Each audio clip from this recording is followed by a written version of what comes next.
Bueno chicos, pues el día de hoy vamos a comenzar con la estática de fluidos y también vamos a comenzar a hablar un poquito acerca de la presión en general, presión atmosférica y presión de fluidos. Entonces, aquí nos menciona que la estática es la parte de la física que trabaja con los fluidos sin movimiento, o más concretamente, cómo se comportan los fluidos cuando no hay movimiento entre las partículas. Un ejemplo muy claro de estática de fluidos es la fuerza que ejerce un fluido cuando está en un recipiente.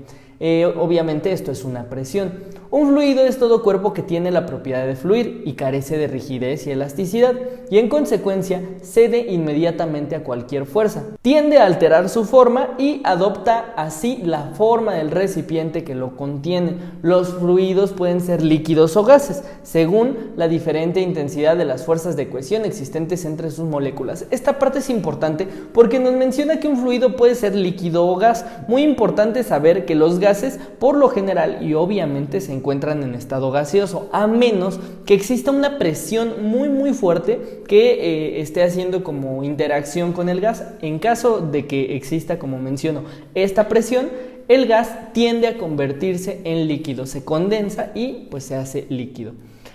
Bueno, pasamos con esta parte que es presión atmosférica. Como les he dicho en cada video, estos videos se tienen que ver con libreta en mano, tomando apuntes, y no solamente eso, sino al final del video aprendiéndonos todos los conceptos, porque es la parte esencial y principal que va a venir en el examen, los conceptos. Entonces nos dice que la presión atmosférica es el peso de la columna de aire que hay sobre cualquier punto o lugar de la Tierra, y es por tanto el peso por unidad de superficie. Bueno, aquí nos muestra una fórmula para obtener la presión atmosférica y nos menciona que cuanto mayor es la altura, menor es la presión atmosférica. Y esto lo podemos ver porque si nosotros estamos aquí, por ejemplo, donde están los barquitos, hay una mayor columna de aire encima, digamos, de ese objeto. Por lo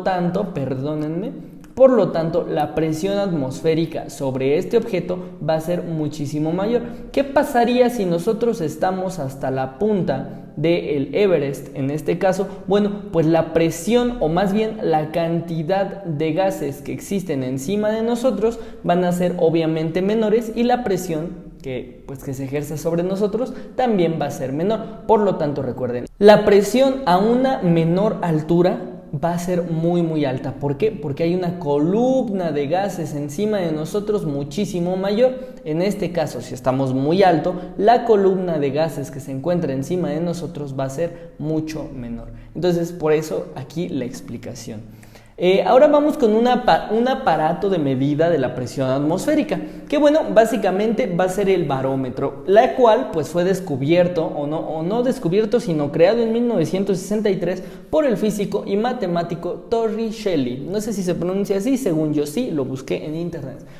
Ahí nos menciona que el barómetro de mercurio consiste en un tubo de vidrio de 850 milímetros de altura, que aquí podemos observar claramente, cerrado por la parte superior. Obviamente aquí está cerrado, y en la parte inferior, de hecho, si tú este tubito lo alzaras, todo el líquido se saldría, porque en la parte inferior está, digamos, hueco. Sí puede entrar y salir fluido por ahí. Ahora, este tubo está lleno de mercurio. Por lo general, ustedes siempre van a encontrar esto de 700 milímetros de Hg. Hg, pues obviamente es el mercurio. Y va situado sobre la superficie abierta, también lleno de mercurio. Entonces, esta parte, o sea, este platito que lo contiene, también es mercurio, y hay cierta presión atmosférica que ocurre pues en el mercurio, ¿no?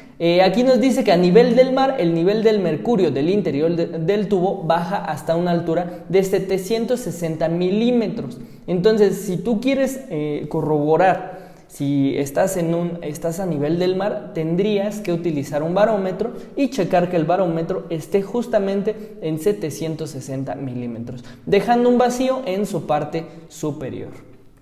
Ahora, ¿qué es un manómetro? Bueno, este es un instrumento, ahí lo tienen, ahí lo pueden leer, cópienlo por favor, pero en realidad y simplemente es un instrumento para medir la presión dentro de líquidos o gases que estén en circuitos cerrados. ¿Esto a qué se refiere? Por ejemplo, nos podría servir para medir la presión que hay en un tanque de gas. A esta presión se le llama presión relativa. ¿Por qué? ¿Por qué se le llama presión relativa? Porque esta es una comparación de la presión que hay adentro, en mi ejemplo, de mi tanque de gas, a la presión atmosférica. Entonces, bueno, nada más para que lo tengan en cuenta. Y bueno, aquí nos menciona que la presión absoluta, y esto es importante, es la suma de la presión manométrica y la presión atmosférica.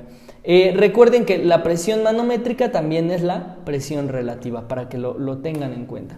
Y bueno, vamos a pasar con esto que se llama presión en los líquidos.